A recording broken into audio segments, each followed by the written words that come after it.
আধুনিক কৃষি পদ্ধতি যেমন ট্রাক্টর, পাওয়ার টিলার এখানকার উর্বর মাটি, পর্যাপ্ত বৃষ্টিপাত এবং নদীর নিকটবর্তীতা চাষবাসের জন্য খুব উপযোগী করে তুলেছে। দরিঙের অধিকাংশ এবং ধান চাষ এখানকার প্রধান ফসল।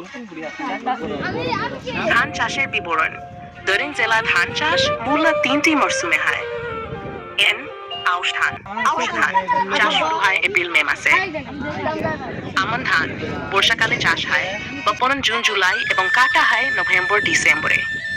বোরো ধান শীতকালে চাষ হয় জানুয়ারি থেকে মে মাস পর্যন্ত। চাষের পদ্ধতি: প্রথমে জমি চাষ করে মই দিয়ে সমান করা হয়। বীজতলা তৈরি করে ধানের চারা রোপণ করা হয়। সেচ, আগাছা দমন এবং প্রাকৃতিক কীটনাশক ব্যবহার করে ফসলের যত্ন নেওয়া হয়।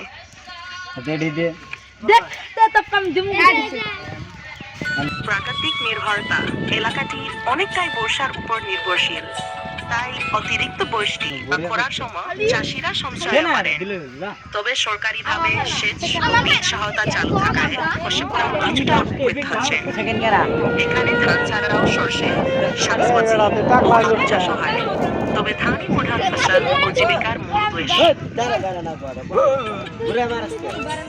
তেল মার একটা তেল মার এই বাল হাত ছয় নাই তো খেলাই নাকি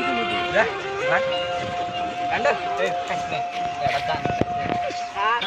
আগে করে গেলাম খাই পাই কেরা এটা তুই